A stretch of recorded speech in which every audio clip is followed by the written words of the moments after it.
Donc voilà, l'enregistrement est lancé. Très bien. Eh bien, donc, c'est ce deuxième temps de cette journée thématique qu'on entame avec Jean-Baptiste Farkas. Alors, on pourrait dire d'une façon un peu provocatrice, pour rester dans le ton, que Jean-Baptiste Farkas est un prestataire de services de l'art, que son activité consiste principalement à créer des modes d'emploi pouvant être mis en pratique et qui naturellement questionnent l'œuvre finie, sa matérialité, les lieux d'exposition, leur caractère de conditionnement aussi, leurs modalités normatives. Et agir pour aller contre le libéralisme de notre société hyper productive, c'est également adopter ces règles pour mieux les déjouer et pour les faire exploser. Alors, vous verrez que cette logique est une logique que l'on peut assimiler à une sorte de désencombrement, hein. Et c'est d'abord faire différemment de l'art. Cela passe chez lui par des services, donc, ou des protocoles de passage à l'acte.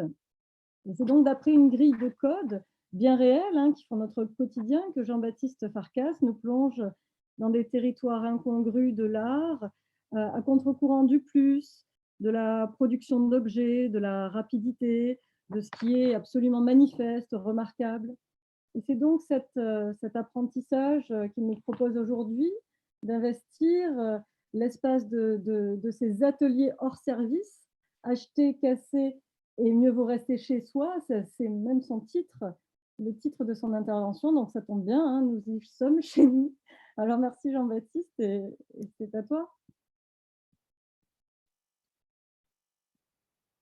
Je vous dis bonjour à tous et j'espère que je serai aussi compréhensible que possible. J'ai fait un choix assez simple qui consiste à parler de mon parcours à la place de faire une présentation théorique de ce qui m'a intéressé dans les questions de la destruction, etc. Donc, ce sera assez spontané. Est-ce que vous voyez l'image qu'on... C'est bon. Oui, parfait, je vois. Très bien. Alors, je commence par un film qui m'a beaucoup marqué et qui est Le 7e continent de Michael Haneke, sorti en 1989 et qui parle d'une famille qui ne supporte plus sa vie à Vienne et qui décide de se supprimer. Mais là où le film m'a particulièrement marqué, c'est que pour ce faire, à la place de simplement se suicider comme ça en 30 secondes, la famille va décider de détruire tout ce qui est en sa possession et donc va passer à la moulinette absolument tous ces objets. Et ça va des souvenirs aux objets de collection, à l'argent, et puis on passe aux dessins d'enfants, et puis on entre dans le vivant, et c'est à ce moment-là que la famille elle-même se supprime.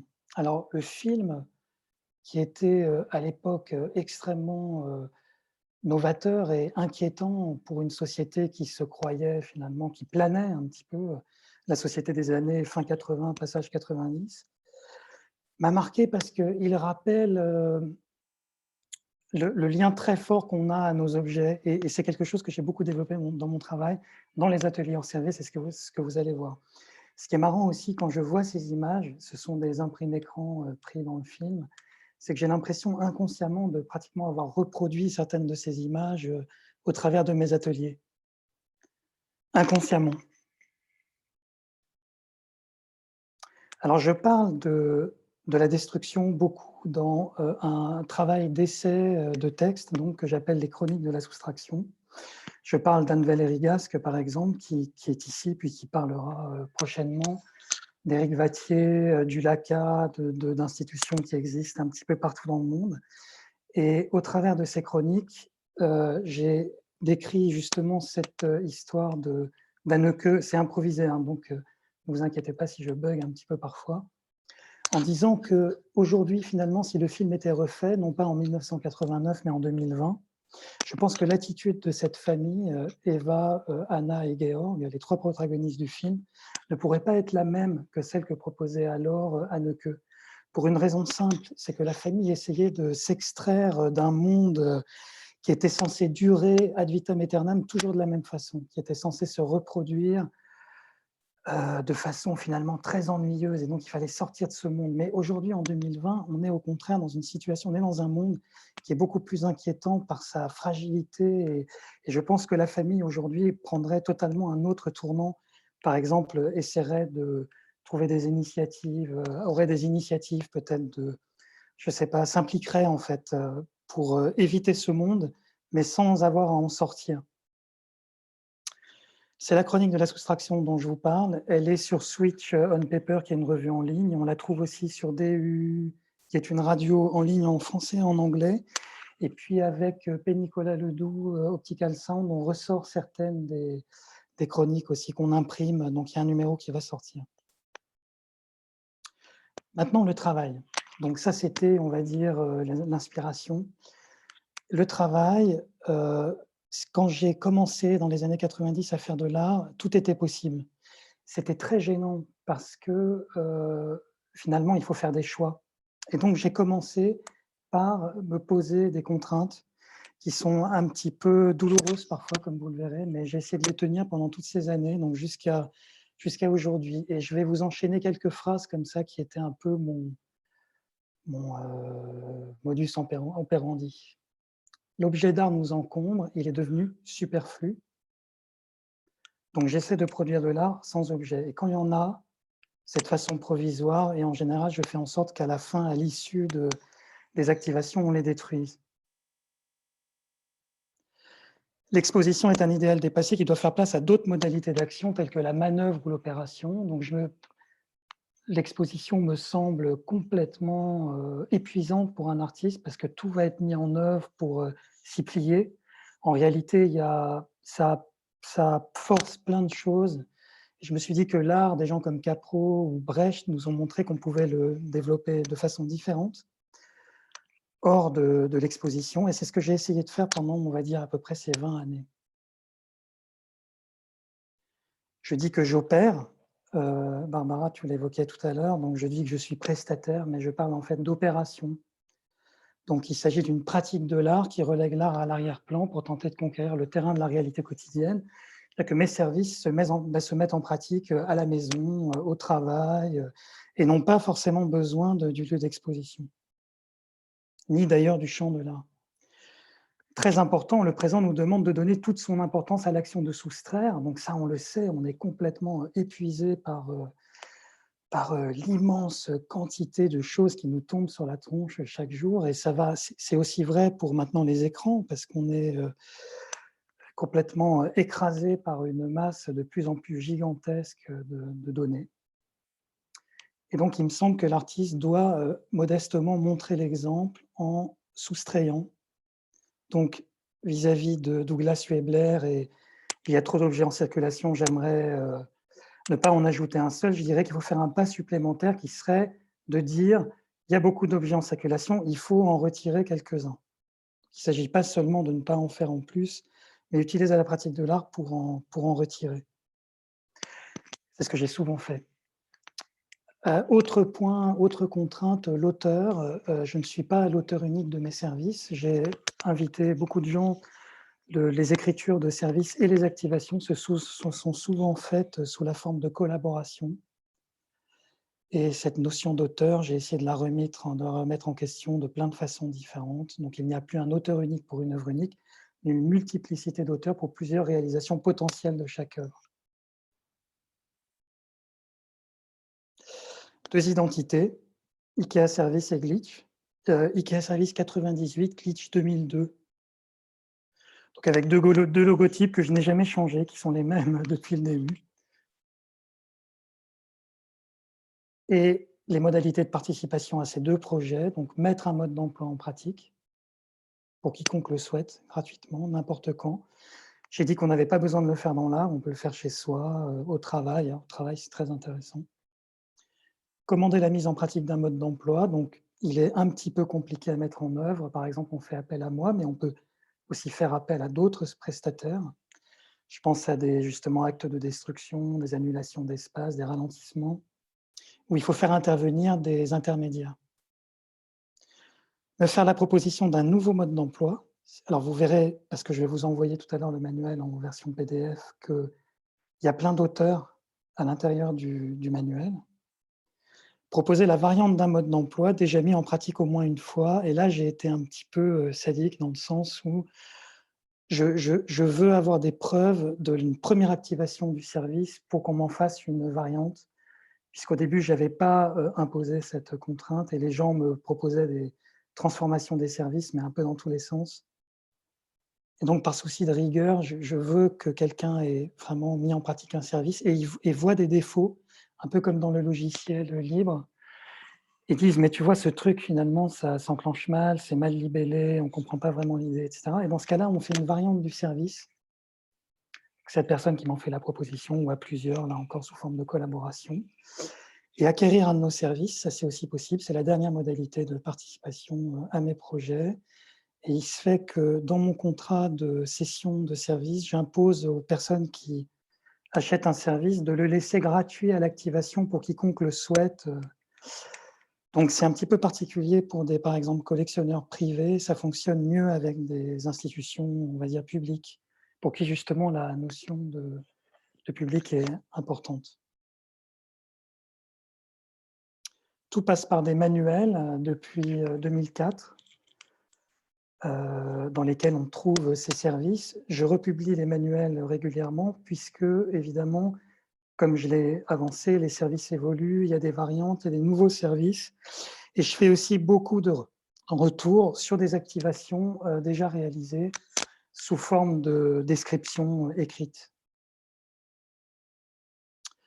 On a, grâce à Michel Didier, fait une très belle traduction de ce manuel en 2017 en anglais, ce qui m'a permis enfin d'aller un petit peu plus loin, c'est-à-dire pour tous les gens qui ne parlaient pas français, avoir une version en anglais de pratiquement l'intégralité des services. Alors depuis, il y a déjà eu d'autres services depuis 2017, mais bon, ça c'est évidemment, fatalement. J'ai créé le projet Glitch pour me dédier intégralement à la notion de négativité, de moins. À savoir que j'imaginais qu'il y avait dans le négatif une espèce de force, de valeur, donc sous zéro, qu'il était possible d'exploiter par la pratique de l'art, et d'où ces services que je dis soustractifs, qui sont souvent des services de destruction, et c'est ce qui m'amène ici aujourd'hui. Alors, par exemple, la destruction du lieu d'exposition, service numéro 18. Donc là, des services entre 2002 et 2006. Un modèle d'exposition par le moins, mode d'emploi, dévoyer le budget alloué pour une exposition et le proposer à titre d'exposition. Je n'ai jamais trouvé personne pour le mettre en pratique. Donc j'en ai fait une variante en 2006, 4 ans plus tard, plus, on va dire, discrète, qui s'appelle Entame, qui, elle, a été réalisée. Mode d'emploi, à l'image du lent travail de sable de l'eau, ce service fait long, fragilise les lieux culturels renommés. Et pourquoi cette variante? Parce que j'avais entendu l'histoire incroyable d'une jeune femme aux États-Unis qui rongeait les institutions, c'est-à-dire qui entrait dans des musées, dans des institutions, et qui rongeait les murs à certains endroits avec ses dents. J'ai trouvé ça complètement dingue. Et du coup, j'ai fait cette entame comme une espèce de suite à la destruction du lieu d'exposition, qui finalement, dans son libellé, la destruction du lieu d'exposition, était sans doute beaucoup trop spectaculaire pour pouvoir fonctionner. Et du coup, je l'ai retitré plus tard la reconstruction du lieu d'exposition, puisque dans le service, il est aussi question de reconstruire le lieu d'exposition. Je ne vous explique pas tous les détails maintenant, mais je vous envoie le livre tout à l'heure et vous comprendrez en me lisant, ce sera plus simple. Donc là, je vais vite, parce que le temps imparti est court. Chevaux de Troie, le numéro 29, écrit en 2004, ce qui nous frappe nous fait penser. Mode d'emploi, le cheval de Troie est un leurre d'œuvre qui prend place dans une exposition collective pour lui causer du tort. J'avais à l'époque beaucoup de visuels. C'est une dimension que j'ai un petit peu abandonnée. Je peux expliquer pourquoi, mais comment dire, au début, disons, au tournant des années 2000, j'ai créé beaucoup d'images. Je pensais que ça avait une importance. En réalité, je me suis rendu compte que communiquer ces projets autour d'images les contraignait là aussi, mais dans un mauvais sens. C'est-à-dire qu'ensuite, les gens voyant des images pensait que pour activer les services, il fallait reproduire ce qu'on voyait dans ces images. Donc, j'en suis venu vraiment par la suite au texte pur et simple. Et toutes les descriptions que je fais d'activation de service se font vraiment sans documentation, simplement par du texte pur et dur. Alors, le cheval de Troie dont je vous parlais, ici, on doit être en 2005 ou 2006, il est activé dans la ville de Toulouse, invité par Manuel Pomar, qui à ce moment-là dispose d'une galerie, et me dit « mais il faut absolument le faire ». Et donc, je vous explique à peu près comment ça s'est passé. Donc, vous avez vu, le libellé du service consiste à faire du tort aux autres œuvres exposées. Et donc, j'ai fait croire, en entrant dans cette exposition collective, qui mettait en présence peut-être 5 artistes, que j'allais proposer une performance, un petit peu dansée. Et donc, j'ai commencé par trouver une performeuse, une danseuse, avec qui on a conçu un scénario chorégraphique qui lui ferait, et c'était bien sûr le piège, déplacer des seaux remplis d'encre noire, enfin, d'une peinture noire très puissante. Et donc, quelques jours avant l'activation, on s'est retrouvés dans la galerie, on s'est entraîné pour qu'elle donne l'impression de vraiment proposer à son public, sur une musique très entraînante, Lightning Bolt, donc très forte, sa performance de jeu de sauts, un petit peu à la Fluxus, donc on va déplacer les sauts, on va les interchanger, etc. Sauf qu'évidemment, on avait prévu que tout ça se casse la gueule dans la galerie et que les sauts tombent, en fait, abîment ce qui se trouvait. Il y avait une fresque qui avait été peinte sur les murs et se déverse complètement sur le sol pour mettre fin de façon quasiment immédiate au vernissage. C'est ce qui s'est passé, précisément. La performance a duré, la fausse performance a duré moins d'une minute et elle a renversé les seaux. Les seaux se sont répandus dans la pièce et les gens ont dû quitter le vernissage subitement, ce qui a mis fin à l'exposition. Donc on l'a vraiment détruite, mais on s'est retrouvés quand même dehors pour discuter, parce qu'il y avait quand même un choc vis-à-vis de ce qui s'était passé, et les gens disaient mais quoi, mais c'est horrible, etc. On a fait croire jusqu'à la fin qu'il s'agissait d'une performance ratée, puisque très souvent je ne divulgue pas les tenants, les aboutissants Enfin, aujourd'hui, ce n'est pas le cas, mais en tout cas, à l'issue, je ne l'ai pas fait. Donc, on a simplement pensé que la performeuse avait échoué. Et là, pour moi, il y a aussi destruction, puisqu'on est vraiment dans l'échec de ce qui avait été proposé. Je suis tombé récemment sur une phrase qui m'a fait sourire lors du Comité révolutionnaire des non-travailleurs, travailleuses de l'art. Je cite « L'art est une prétention à détruire pour permettre l'avènement d'une activité supérieure ».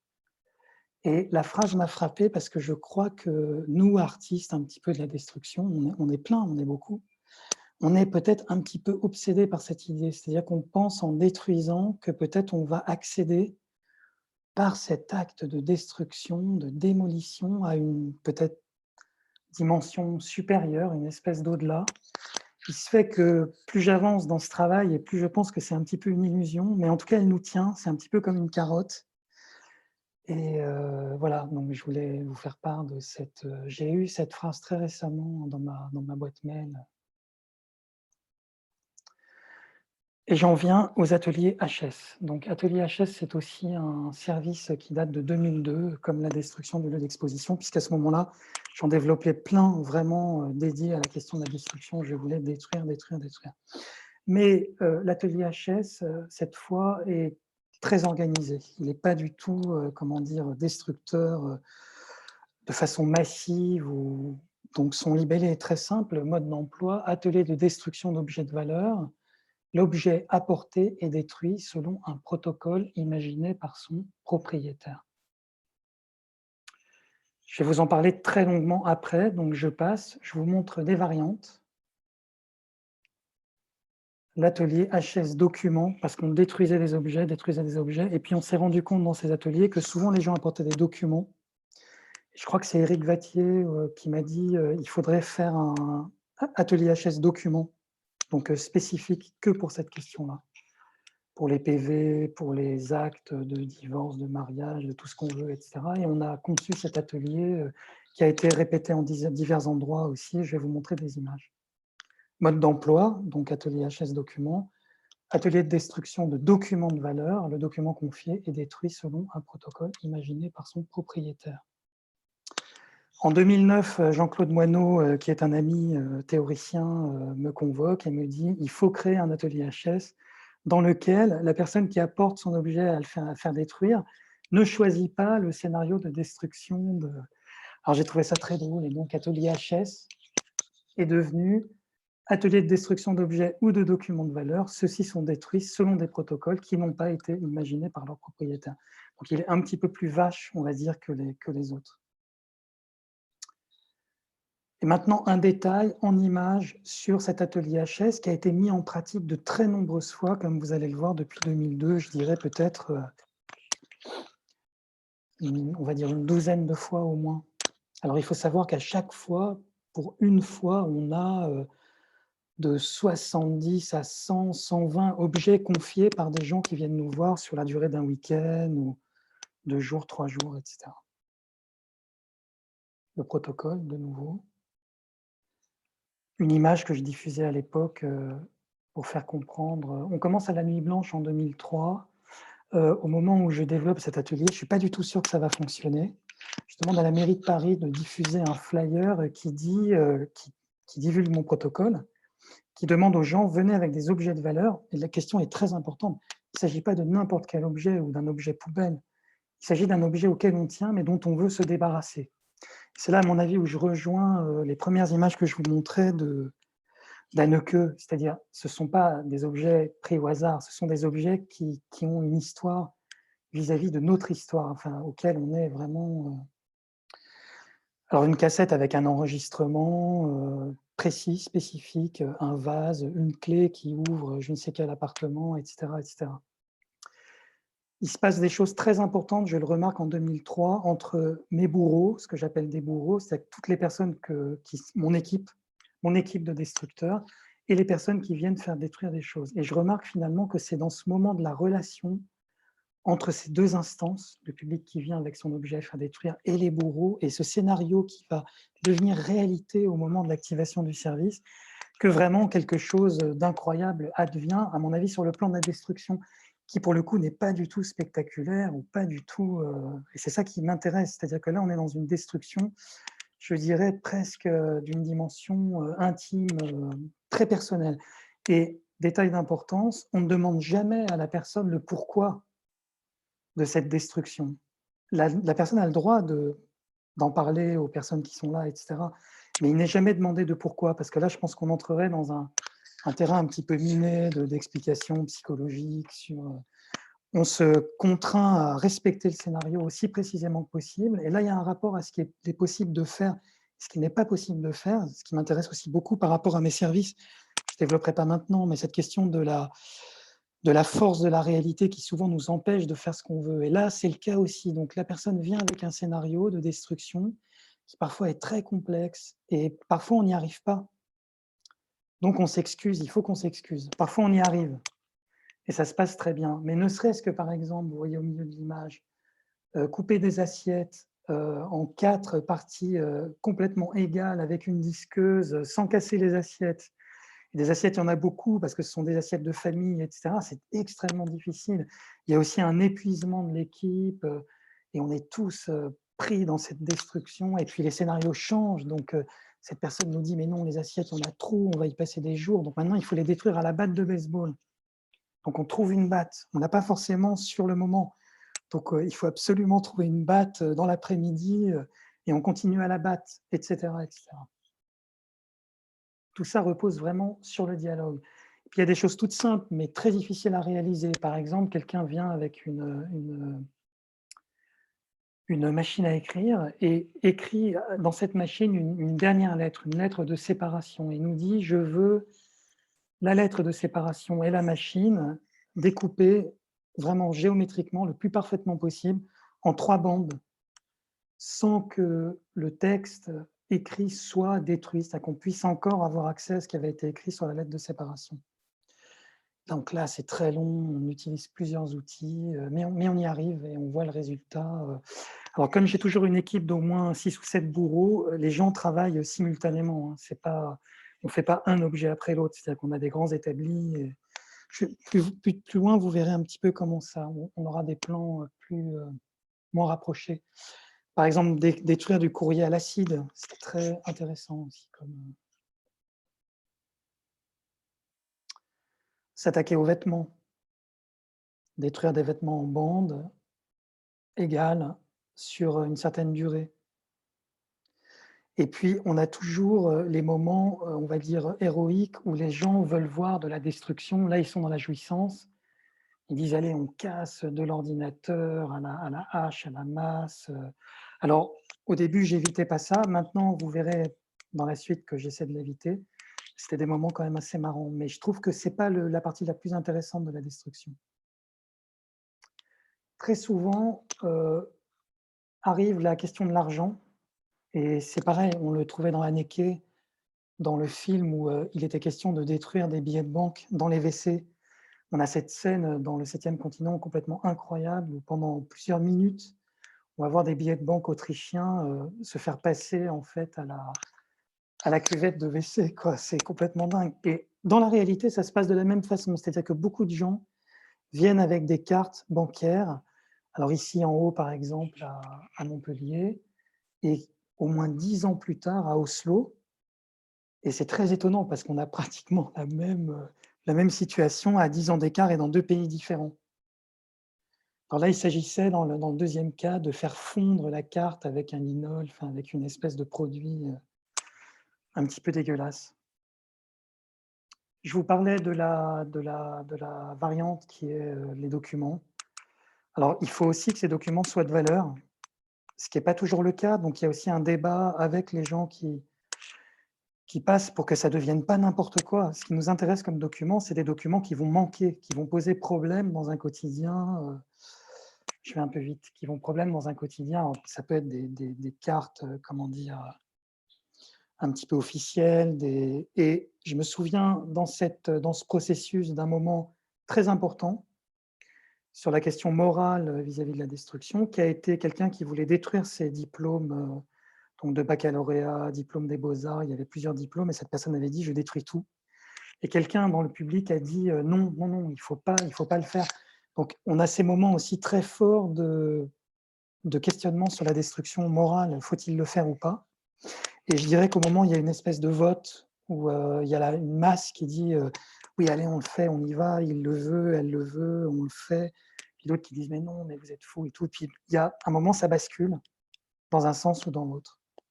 Mais ça montre quand même que pour tous ces ateliers, il y a cette énergie qui est très forte et qui parle vraiment de notre rapport au monde fragile, faible. Je communique beaucoup par des visuels et je vous montre ça parce que la partie en amont de l'organisation des ateliers est très précise et doit être menée de façon très exigeante. Parce que vous l'avez compris, la question, c'est de faire venir des gens sur le lieu, et plutôt beaucoup, parce que pour que ce soit intéressant, on veut vraiment officier, passer du temps à détruire avec une équipe qui a été formée spécialement pour. Et donc, il y a toujours cette idée des envois en amont pour convier des gens à... alors, il y a une espèce de, comment pourrait-on appeler ça, de hotline. En général, je réponds en amont des ateliers. Les gens me disent « mais alors, est-ce que je peux apporter tel truc, tel objet qui m'avait été confié ?» Puis on discute, on débat. Et c'est assez intéressant parce que parfois, je retrouve les gens au moment de l'action. Mais finalement, on se connaît déjà par les échanges textuels, ce que je trouve assez beau. Il se noue comme ça des relations autour des ateliers HS. Et encore une fois, de la destruction. Je montre ça, ici c'est à Nicosie, parce que là aussi, la partie présentation publique est très importante.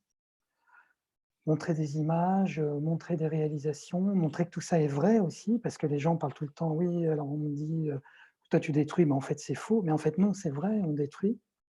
Il y a des déceptions parce que les gens veulent que ce soit grandiloquent et très spectaculaire, et ce n'est pas du tout le cas, puisqu'en réalité ça se passe sur des tables où les choses sont faites très scrupuleusement, très précisément, et finalement avec beaucoup de sérieux.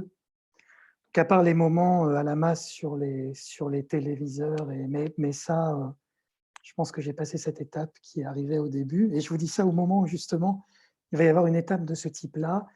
Et je vous les montre parce qu'elles étaient marrantes. Les gens qui ont activé cette fois, donc à Nicosie aussi, l'atelier HS, ont choisi à la fin de détruire tout ce qui avait servi à produire l'atelier HS. Donc non seulement on leur apportait des choses à faire détruire selon des scénarios confiés, ce qu'ils ont fait pendant toute une journée, mais le soir, ils sont partis dans une espèce de fureur et ils ont cassé la table, bousillé tout ce qu'ils pouvaient. C'était un moment presque de rage qui était assez étonnant. Et ils se sont pris en photo, donc eux-mêmes, comme ça, ils m'ont confié cette photo. Au FRAC Poitou-Charentes, quelques années plus tard, le service est aussi activé. Et là, il y a une nouveauté. C'est Alexandre Bonne qui dirige ce FRAC. Elle dit, mais en fait, parce que moi, je garde finalement relativement peu de choses de ce que je fais. Je montre des images, mais je suis pas très. Je m'occupe beaucoup de l'organisation et du sens à l'intérieur de l'écriture et de l'activation des services, avec vraiment cette idée que c'est théorique au départ, ça passe par le réel, ça revient vers le théorique. Donc, j'ai pas trop de temps à part ça pour. Et il avait dit, mais il faut absolument noter quel genre d'objets sont apportés, quels scénarios sont confiés en parallèle à ces objets, etc. Et donc, il l'avait fait. Donc, ce jour-là, enfin, ce week-end-là, on avait fait un week-end, on a eu 73 objets. Et à chaque fois, il a demandé aux personnes qui apportaient l'objet de lui dire comment le faire détruire. Donc, idem, on constitue une équipe. C'est une formation très sérieuse parce qu'on va utiliser du feu, des tronçonneuses, des disqueuses, des acides, plein de choses dégueulasses et très dangereuses. Et en général, c'était le cas aussi dans l'atelier que je vous montrais en extérieur, là, avec la machine à écrire coupée en 3. Je prends quelqu'un souvent de plus âgé et vraiment très expérimenté sur la question des découpes et des destructions dangereuses. Et là, c'était le cas. Le FRAC m'avait confié un vrai professionnel en parallèle. Alors, quand on parlait de spectaculaire, ça, c'est donc on voit en haut un pull et quelqu'un qui est en train de démonter complètement un pull pour en refaire une pelote. Et voilà un acte de destruction absolument atroce. C'est-à-dire qu'on se dit que c'est pas du tout spectaculaire. C'est quelqu'un qui a fait ça sur ses genoux pendant 2 jours. Mais en fait, c'est un acte qui est très violent parce que la personne qui a apporté ce pull a dit qu'il avait été transmis pendant plusieurs générations. Il venait d'une famille suédoise, mais qu'il avait jauni, qu'il fallait s'en débarrasser. Et il a dit, il faut que cette pelote, il faut que ce pull redevienne une pelote parfaite sans que le fil soit coupé, etc. Et alors, c'était impossible, en fait. On voit qu'il y a eu des bugs, on a refait une pelote et tout. Donc, ce n'était pas complètement possible, mais pour dire que là, il y a un travail d'endurance et de profondeur. Cette personne est restée là parce que c'était émouvant, en fait, pour elle de voir ce pull se défaire. Et puis, en parallèle, se faisaient, comme toujours, des actes de destruction beaucoup plus impressionnants, comme de la découpe de meubles, de vinyle à la disqueuse, des trous dans des ordinateurs, des associations qui nous fournissaient des fonds à démolir parce que quelqu'un qui coupe ses chaussures, moi, etc. etc. Celui-là est marrant quand même avec les avions. Il s'agit de feuilles d'imposition en souffrance, beaucoup, qui représentaient plusieurs milliers d'euros, en fait, qui n'avaient pas été payés par cette personne, qui nous a demandé d'en faire des cocottes et des avions et de les enflammer au moment de les lancer en feu dans l'espace de... Alors, on avait compté combien ça faisait, et ça représentait beaucoup d'argent, plus de 3 000 euros, 3 000 à 4 000 euros, un truc comme ça. Et puis après, parfois, on est face à des choses un petit peu dures, quoi, comme cette poupée qui est assez inquiétante, donc on ne demande rien. Tout ça prend du temps. On voit mon bourreau là, qui attend. Il y a une espèce de... C'est entre nous, c'est dur. C'est des moments qui peuvent être assez pénibles aussi parfois. Et puis tout ça, dans le FRAC, dans cette situation, a été au final recyclé. Il y a eu tout un travail à l'issue. Voilà. Ici à New York, il n'y a qu'une image, parce que je n'en ai pas récupéré. Et ici à Montréal, Et alors là, on est dans un autre cas de figure, toujours dans l'atelier HS. Mais à ce moment-là, après pratiquement 10 ans d'activation d'atelier, toujours un peu de la même façon, j'en ai marre de montrer les actes de destruction au public. Et je pense que pour faire un pas, il ne faut plus le montrer. Et avec Éric Letourneau qui m'invite à l'UQAM pour activer ce service, on décide de supprimer le moment de la destruction en public. Et on se dit qu'il faut créer une interface, donc quelqu'un qui attend les gens avec donc il attend derrière une porte et on lui apporte un sac. Donc on libelle une adresse, on dit il faut se rendre à tel endroit à Montréal avec un sac. Et dans ce sac, il y a l'objet à détruire et le scénario libellé sur un papier. Et donc pendant 5 jours, je crois, il attend des gens derrière une porte et il récupère les sacs qu'on lui apporte. Alors il se fait que, peut-être par un certain sens de l'humour, on a voulu prendre quelqu'un qui faisait un petit peu peur, parce qu'on arrivait dans cet endroit un peu désaffecté, on avait cette porte et on ouvrait la porte et on lui donnait le sac. Et c'est Fern, il s'appelle Fern, c'est un ex-dealer en fait de Montréal, c'est un Hells Angel qui était tout tatoué comme ça, très, très inquiétant, et qui prenait le sac, qui disait donc tout y est, alors il checkait, il vérifiait, il voulait être sûr que le scénario était bien écrit, bien lisible, on y regardait le papier, etc. Et puis au bout de la semaine, il nous confie tous ces sacs et tous ces papiers, et pendant 2 jours avec Eric et avec des assistants, donc là de nouveau, et donc à l'insu, hors de la vue des gens qui nous ont confié les objets, on détruit les objets. J'aimais bien cette activation parce que je pense que là, ça posait un nouveau élément qui était celui de la confiance. C'est-à-dire que dans les ateliers précédents, les gens voyaient l'acte de destruction, voire le commentaient, voire le faisaient évoluer, mais un petit peu comme un client finalement, parce que je dis que je suis prestataire, et au fond c'est vrai, on me disait « ah mais non, c'est trop comme ci, c'est trop comme ça », etc. Tandis que là, dans ce nouveau cas de figure, quand il n'y a plus l'œil, il faut nous faire confiance. Il faut qu'il soit sûr qu'en nous confiant ces objets de grande valeur, on ne va pas faire n'importe quoi. Et bien évidemment, on n'a pas fait n'importe quoi. Alors, d'autres services de destruction, il y en a énormément, mais j'ai fait une sélection. Maintenant, on est en 2009 et Olivier Vialanex et Marie Nimier me proposent, je vous avais dit qu'il y avait plein d'auteurs dans mon travail, un service qui s'appelle « Acheter, casser, malaise assuré », qui a une variante qui s'appelle « Exposer, casser ». Donc, acheter, casser, mode d'emploi, sur le lieu de son acquisition, détruisez l'article que vous venez d'acheter. Alors, bien évidemment, ici, c'était déjà le cas avec Atelier HS qui n'était pas forcément mis en pratique dans des lieux d'art, puisque je suis passé par des associations, on l'a fait dans des appartements 2 fois. Alors là, par contre, on n'est plus du tout, en tout cas, on n'a plus du tout besoin d'être dans le champ des galeries, des expositions, etc. C'est quelque chose qu'on fait, on va dans un magasin, on achète et on détruit. Alors, toujours avec l'UQAM, on décide de développer ce projet sur plusieurs jours, je crois aussi 1 semaine, à titre d'expérimentation, en confiant, parce qu'on savait que les gens ne voudraient pas forcément payer de leur poche, en confiant un budget qui était très petit, je crois qu'il s'agissait quand même de $50 par personne, de tenter l'expérience et de revenir vers nous et de nous faire une espèce de débriefing de ce qu'ils ont vécu. Alors bon, on a lancé, c'était expérimental, on a lancé la chose comme ça, comme un projet de recherche. Il se fait qu'en réalité, ça a été un petit peu traumatisant pour beaucoup de gens. Et surtout traumatisant pour cette personne que vous voyez en bas, au centre, image du bas, qui d'abord refuse notre argent, parce qu'elle dit bah, « si vous nous donnez l'argent, ça ne sert à rien, ce n'est pas vraiment l'activation du service ». Et qui se rend chez un fleuriste et demande à ce fleuriste de faire le bouquet le plus sophistiqué possible, sans compter combien ça va coûter, etc.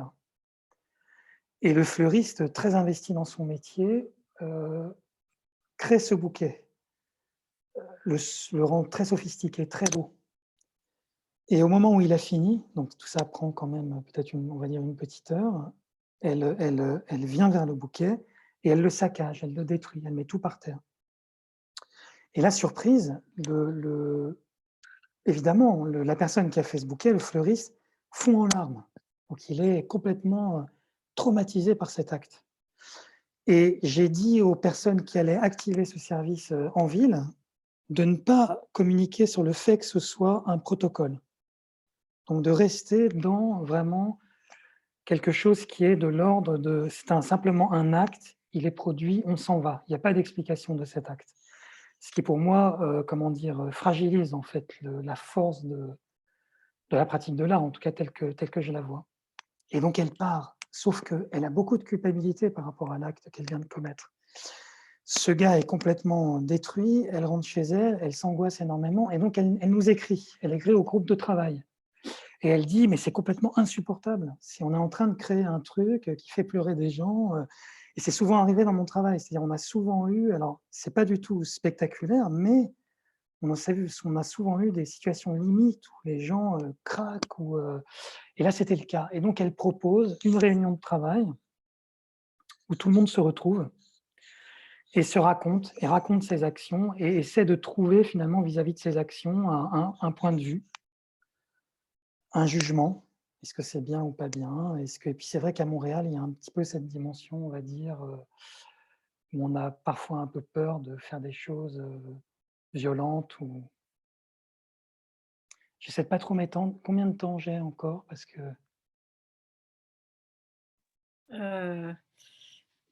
5 minutes. 5 minutes. Alors je vais vite. Alors, autre service de destruction. Là, vraiment, je vais finir. Je vais vous envoyer mes pièces jointes aussi à la fin, il ne faut pas que j'oublie. Délestage, une autre façon de détruire 2006. Mode d'emploi, c'est un service de déménagement qui égare intentionnellement une partie du stock véhiculé. Le service est coûteux, tarif plein pot si le commanditaire choisit ce qu'il perd. Le service est bon marché, tarif réduit si le commanditaire ne choisit pas ce qu'il perd. Autre service qui m'a été proposé par... son nom ne me revient pas tout de suite, mais en tout cas, on l'a mis en licence art libre, usure, prêter des affaires dégradées qui seront ensuite prêtées à d'autres, et ainsi de suite. Antoine Moreau, pardon, voilà, Antoine Moreau. Cette réalisation prendra fin seulement quand l'état d'usure, s'aggravant de main en main, aura fait disparaître complètement les affaires prêtées. Et enfin, j'en viens au 73, mieux vous rester chez soi, qui était assez prophétique, parce qu'on était en 2016. Mais pour moi, c'était un acte de destruction ultime. C'est-à-dire que si on s'en fout de la culture et qu'on ne va plus participer, on est encore vraiment dans un acte de destruction, mais qui nous concerne nous. Finalement, on n'a même plus besoin de créer des événements au travers de la destruction, etc. On reste simplement chez soi. Alors, il se fait que la situation présente a donné une tournure, on va dire, un petit peu plus dramatique à ce mode d'emploi. Mais voilà, je l'avais lancé à ce moment-là. Et pour l'activer, plusieurs personnes l'ont activé, dont je crois d'ailleurs Michel Didier, dont je parlais au début de la... Donc il s'agit simplement de rester chez soi, même si on a envie de voir des choses géniales, etc. Mais non.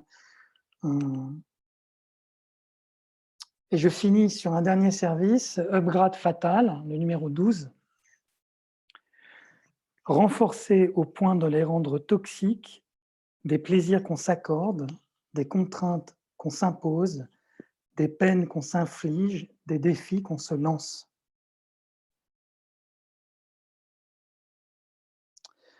Ici, la dernière version de Des modes d'emploi et des passages à l'acte dont je vous parlais, qui a été réalisée par Anaïs Angelbert de Riot Éditions. On a décidé de le rendre, il est gratuit pour tout le monde, c'est un PDF qui va être un petit peu évolutif, c'est-à-dire qu'on y changera des petites choses au fil du temps, c'est l'intérêt en fait du PDF. Donc je vais vous l'envoyer à la suite avec tous les services dont je vous ai parlé, mais en version beaucoup plus détaillée, beaucoup plus détaillée. Donc vous verrez beaucoup de retours textuels sur des activations de services de destruction, et je vous mets mon mail, donc pour celles et ceux qui veulent m'écrire, et activer éventuellement des services dans cette période ou dans d'autres périodes. Et là, je vais arrêter le partage d'écran pour vous envoyer les pièces jointes. Où est-ce que je peux accéder peut-être à la conversation? Non, je vais être obligé, je pense, d'arrêter le partage. Et répondre à vos questions, évidemment. Converser, fichier. Je vous envoie ça tout de suite. Des modes d'emploi et des passages à l'acte. Ah non, alors là, je ne suis pas à tout le monde, donc pardon. C'est bon. Ok, c'est marrant, je vois en privé, mais C'est tout, normalement. c'est bizarre. Je vous envoie un article que je viens de publier dans une revue universitaire, et parce qu'il montre bien mon point de vue sur le moins, ce que j'appelle le less is less, qui justement n'est pas un less is more, qui est une vraie perte. Et tout l'enjeu, à mon avis, se situe là de la destruction. Si on perd pour gagner, ça ne sert à rien. Il faut perdre pour perdre. C'est toute la question. Puis en dernier, je vous envoie un petit morceau. Alors surtout, ne l'écoutez pas maintenant, il n'est pas de moi. Hein. C'est un vieux morceau de 1983, vous penserez à moi. Il fait moins d'une minute. Voilà, je suis prêt pour les questions du coup.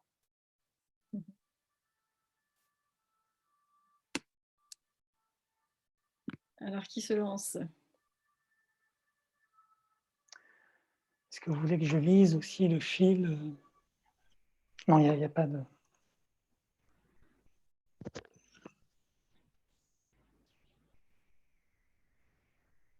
Il y avait une question factuelle de Rémi qui demandait à propos de la personne qui mangeait les murs des musées. Est-ce que c'est une artiste performeuse ou est-ce que c'était un fait divers? Alors, je l'ai cherché, je ne l'ai jamais trouvé. Je ne sais pas si c'est une rumeur. J'ai trouvé cette image tellement géniale qu'elle m'a fait réfléchir pendant des mois et c'est devenu Entame. Mais je crois que ce projet m'avait été raconté par Alexander Kor. Ça vous dit quelque chose sur quitter l'art? Quitter l'art, c'est un projet au départ de thèse en Allemagne qui est devenu, je crois, un livre. Je ne sais plus chez quel éditeur il est publié. Cette personne m'avait été présentée par... c'est compliqué. En tout cas, Alexander Kor quittait l'art. Donc, on ne connaissait cette jeune femme. Alors, on pense que c'est une jeune femme, mais on ne sait pas en définitive.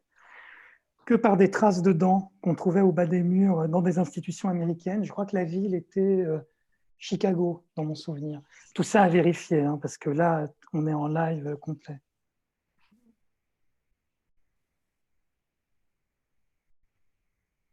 Mais très bon livre, Alexander Kor, très bonne thèse.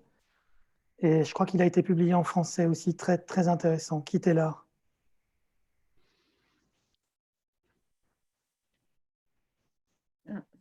Certains réclament de la musique. Non, vous l'écouterez de votre côté. Oh. Pour les références théoriques, vous en trouverez beaucoup dans le texte que je vous ai envoyé, Less is Less. Vous verrez un peu toutes les choses qui m'ont inspiré autour de la question du négatif. Pendant toutes ces années, on a évoqué Metzger, évidemment, qui a été très important. Il y en a beaucoup d'autres qui m'ont frappé. Voilà. Moi, je veux bien te poser une question. Oui. Je me demande, c'est une question que je me pose aussi sur la question de la différence entre l'utilité de l'art et le fait que ce soit essentiel, que ça ne soit pas utile, ou quelque chose comme ça. Et en fait, des fois, je me dis que le fait que l'art soit au service de quelque chose, ce que tu énonces comme prestataire de service, c'est le premier geste de destruction, en fait. C'est à partir du moment où il sert à quelque chose, il disparaît. J'aime bien cette idée. C'est pas une vraie question parce que c'est un avis. Mais, oui, mais je suis d'accord avec cet avis. Oui, pardon, je te coupe la parole. Non, mais c'est parce que c'est une réflexion qui s'est accélérée suite à l'entretien qu'on a fait. Oui. Alors, à mon sens, être utile à mon sens, il s'agissait surtout pour moi, à ce moment-là, de créer des zones qui n'étaient pas traitées par les grandes instances. C'est-à-dire bosser dans des interstices. Par exemple, la question de la destruction n'est pas bien traitée, à mon avis, par le collectif. En tout cas, il n'y a pas de proposition. Soit on se défoule, Tu connais peut-être ces projets incroyables aux États-Unis de lieux où on va casser des choses. Tu as entendu parler de ça, enfin, les crash box, enfin, c'est complètement incroyable. Mais à mon avis, c'est un mauvais traitement de la destruction. Parce que ce qu'on fait, simplement, on se défoule. Mais en réalité, ce n'est pas vraiment ça qui nous intéresse. En tout cas, probablement toi et moi. Donc, ce que j'appelais utile au moment où je créais ces projets, c'était de dire que plein de choses n'étaient pas traitées. C'est pour ça qu'il y avait un H à Ikea dans mon projet. Donc, il faut rajouter cet interstice, ce truc bizarre, ce truc un peu tordu qui va faire qu'on va travailler sur des choses que le reste ne propose pas, ou en tout cas, je n'en avais pas connaissance. On est plein, hein. Ça ne veut pas dire que je suis le seul. Ça répond un peu ou... En partie, mais En partie. c'est un dialogue qui s'ouvre, quoi. Oui, oui, oui, on peut en parler. Non, c'est vraiment, je trouve, une question, puis en plus, qui est exacerbée par le contexte actuel. C'est-à-dire Oui. comment on se repositionne, comment l'art et les artistes qui ne servent à rien et qui donc, dont c'est la force et la puissance, mais qui est assimilée aujourd'hui au fait qu'ils ne sont pas essentiels, ce qui donc pour moi est une contradiction. Comment on se repositionne et on formule la nécessité de l'art, quoi. Comment elle se redéfinit dans le contexte actuel? Mais je pense que pour moi, je vois comme une chance le fait qu'en ce moment, on ne s'intéresse pas à nous. Ouais, ça ne m'étonne pas que tu Vraiment comme une dises ça. chance, parce que je crois que justement, ça nous permet de redévelopper, de redéployer une corrosivité. Si le ministère venait nous voir en disant « mais vous êtes des artistes, vous êtes géniaux, vous pensez tellement bien la société, vous l'avez tellement bien fait évoluer ces dernières années, etc. », je pense qu'on serait très très mal parti. Donc à mon sens, on est laissé pour compte et c'est une position qui est juste parce qu'on ne nous attend pas, on nous tolère tout juste. Et c'est tant mieux parce que sinon on ne serait pas des artistes, on serait des acteurs de la culture. On serait, je pense que Nicolas Ledoux ne serait pas d'accord avec moi, mais ce serait trop facile. Et je pense que cette position justement interstitielle, le mot revient beaucoup, il est peut-être un petit peu superficiel aussi, mais en tout cas, heureusement, il faut rien attendre et surtout, il faut que personne n'attende rien de nous parce que sinon, on va mal finir. Ça n'est que mon avis.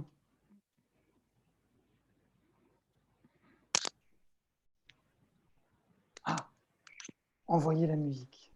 Ah, c'était pour ça, envoyer la musique. Mais alors, pourquoi la musique n'est pas passée alors que je l'avais envoyée? Moi, je me demandais si cet espace de l'interstice dont tu parles, c'était pas un peu aussi l'espace du participatif. J'ai l'impression que ton œuvre elle se fait aussi beaucoup avec l'autre. Oui, Participatif au sens politique, c'est-à-dire au sens de citoyen. C'est-à-dire à des fins radicales, au sens avoir besoin du collectif, ça avoir besoin d'une mutualisation éthique, c'est rendre responsable aussi. oui, complètement. Alors Donc, là, ça le mot que fait- pardon, Non, vas-y. non, le mot que je retiens vraiment dans ta phrase, c'est responsabilité. Et vraiment, ce qui nous concerne, à mon avis, dans ce genre d'atelier, c'est la question de la responsabilité. De quoi est-on capable? C'est là où Metzger m'intéresse justement beaucoup. Je pense que c'était un artiste vraiment de la responsabilité. Mais ce qui est intéressant, et vous verrez, c'est dans mon texte, La Cislès, sans question morale. C'est-à-dire que responsable ne veut pas dire imposer un point de vue moral sur c'est bien ou c'est pas bien.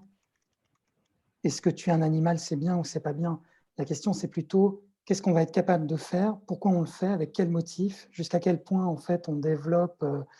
Et je crois que c'est ça. Quand j'ai fait d'autres ateliers comme le ralentissement, mon idée dans le ralentissement, slow-mo, c'était de dire le serveur ralentit, donc on n'a pas accès à tout ce qu'on veut boire et manger. Et la question, c'est de se dire à partir de quel moment les gens vont franchir le buffet pour aller se servir eux-mêmes et vont devenir en fait responsables de leur propre situation. Et je crois que c'est vraiment ça. C'est-à-dire qu'on est complètement dans une société de déresponsabilisation totale où il faut qu'on reste des vraiment discret pour développer des stratégies souterraines, chacune. Je me perds un peu, mais responsabilité, voilà le mot.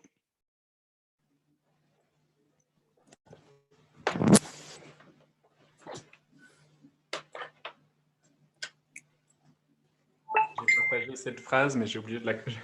C'était par erreur, que j'ai nommée la semaine dernière. Oui, oui. Il y a une phrase de Anna Tsing, la précarité est la condition consistant à être vulnérable aux autres. Et dans ta manière de parler de ton travail, et puis cet épisode assez fort de la destruction du bouquet, enfin, c'est ce Oui, qui oui. s'évoquait pour moi et du coup qui devient l'objet patent du travail que tu as l'air de présenter. Parce que quand on t'entend parler, c'est assez frappant. L'essentiel de ce que tu décris, c'est le travail de créer une socialité bonne, enfin, au sens une occasion de se retrouver dans laquelle on ne se fait pas trop de mal les uns aux autres.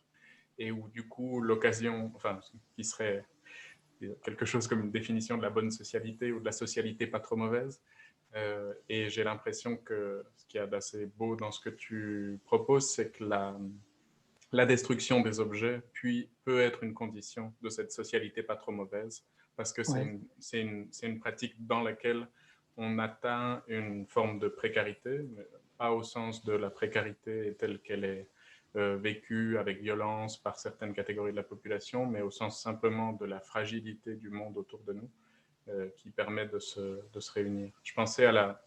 Ça m'a fait penser à la manière dont dans certains rituels de mort consiste à détruire les outils que la personne utilisait dans toute sa vie. Ouais. Donc il n'y a pas de legs possible dans certaines sociétés parce que tout simplement l'outil est tellement proche de l'autre qu'on peut pas, ça serait dégueulasse de l'utiliser, quoi. Il y a quelque chose d'assez similaire dans les rituels que tu proposais, enfin par association dans mon Non, j'aime beaucoup ton analyse. Par contre, j'y ajouterais quand même une dimension, pour le dire très crûment, sadomasochiste. C'est-à-dire qu'il y a aussi, oui, c'est-à-dire que c'est pas seulement une socialité, c'est aussi s'accorder des actes qu'on ne ferait pas hors de ces contextes, qui peuvent être des actes cruels, violents.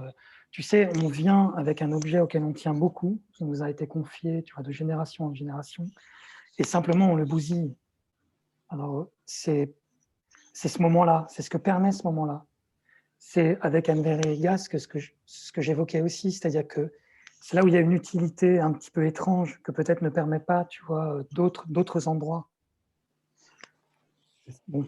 C'est pas là où c'est thérapeutique en fait, enfin thérapeutique avec beaucoup de guillemets, mais ça me fait penser, moi, ce que tu es en train de décrire, à certaines pratiques, je ne sais pas comment il faut les qualifier, un peu mystiques, un peu de sorcellerie, un peu chamanique, où des objets extrêmement chargés, on va les donner ou on va les détruire parce que ils sont trop chargés d'histoire, de trauma, d'histoire familiale, etc. Et c'est des vraies pratiques en fait. Et il y a vraiment quelque chose de cet ordre-là dans ce que tu décrivais sur, je pense, la plupart des objets qui sont amenés à être détruits en fait. Oui. Quand ça fonctionne, quand c'est nul, les gens apportent des poubelles, tu vois, des trucs simplement. Ils se disent, bah, il y a une grosse poubelle, là, je vais balancer. Mais pour les gens, disons, les plus impliqués, c'est exactement ce que tu décris. C'est ça, c'est chamanique, c'est un mot fort, mais en tout cas, c'est une vraie séparation. C'est une vraie... Il y a une question de Laura qui demande: est-ce que ça vous dérange d'être qualifié d'artiste du coup, si l'on entend qu'un artiste a cette étiquette de confectionneur, créateur d'objets d'art? C'est une bonne question. Au début, ça me dérangeait beaucoup. Maintenant, je m'en fiche un peu parce que du temps a passé.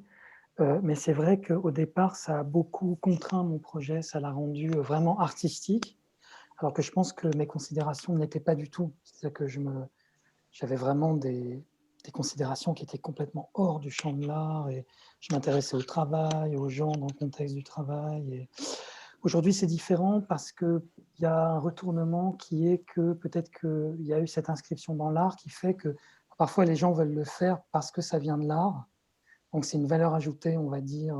Heureusement, ils oublient cette condition de départ. Puis ensuite, ça entre dans le travail, ça entre dans... Mais l'art me sert, je dirais, un petit peu aujourd'hui, alors qu'au début, me desservait énormément. Mais qu'importe. Si on ne me présente pas comme étant un artiste, c'est parfait. Enfin, j'ai pas de... Il y avait une autre question dont je me fais l'écho. Hein, du coup, c'était Eric qui demandait quelle serait la limite de destruction acceptable pour toi, un split de groupe musical.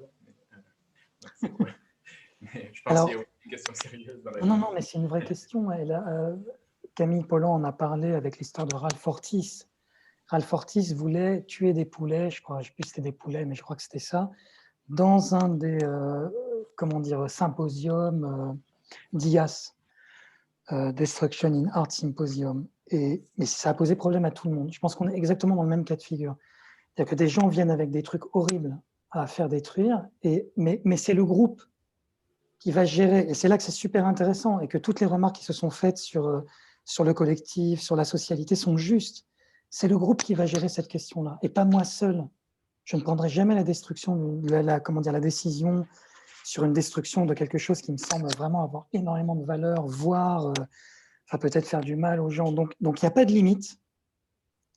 La limite, c'est celle du groupe, pour répondre vraiment précisément à la question. C'est seulement celle du groupe.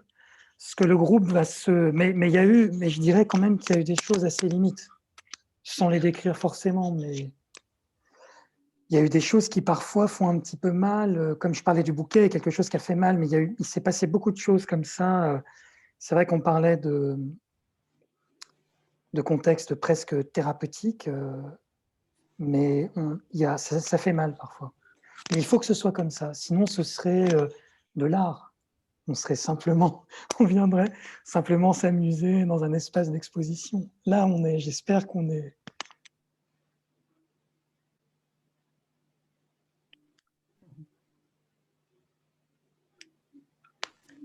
Et alors, il y avait encore une autre question que je peux lire. Il y a marqué « Tout détruire pour qu'à la fin, il ne reste que nous ». Et je pense que ça peut être une question qui s'épaissit en disant « Tout détruire pour qu'à la fin, il reste quoi ?» Ou c'est-à-dire, c'est quoi le reste? Alors, c'est quoi le reste? C'est une question quand même difficile.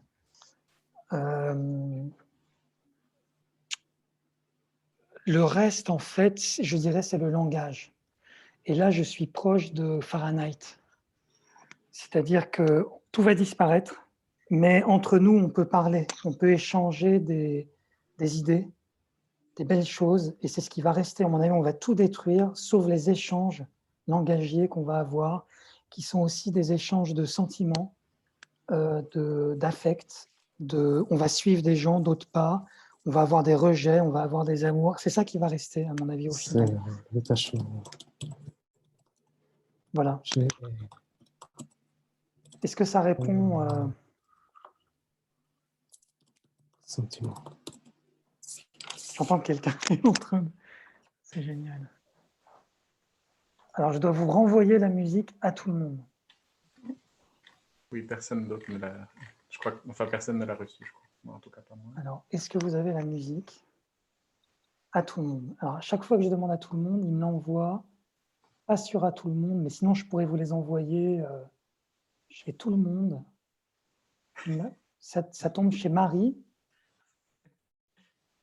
Alors, je recommence une fois à tout le monde. Je pense que c'est peut-être mon ordinateur qui est un petit peu méchant. Et je refais encore une fois à tout le monde et j'envoie le fichier. Vous l'aurez 10 fois, hein, mais c'est pas grave parce que c'est sympathique comme à tout le monde. C'est une victoire. Ouais, ça va. C'est une victoire. Alors c'est la 5e fois. C'est la 5e fois quand même, mais je ne sais pas pourquoi ça a fait ça, mais voilà. Mais c'est toujours, je repense à Nicosie et la phrase que tu viens de me poser à l'instant, qui t'avait été posée par quelqu'un d'autre, en fait. Qu'est-ce qui reste au final? Les gens de Nicosie avaient fait ça. Ils ont essayé de tout détruire dans la pièce où ils détruisaient. Il n'y avait plus qu'eux à la fin. Et peut-être leur joie. Donc c'est peut-être cette photo qu'ils m'ont envoyée au final. C'est ça, c'est ils cassent tout, mais il reste eux, il reste leur force, il reste leur... C'est très paradoxal hein, par rapport à un sujet comme la destruction.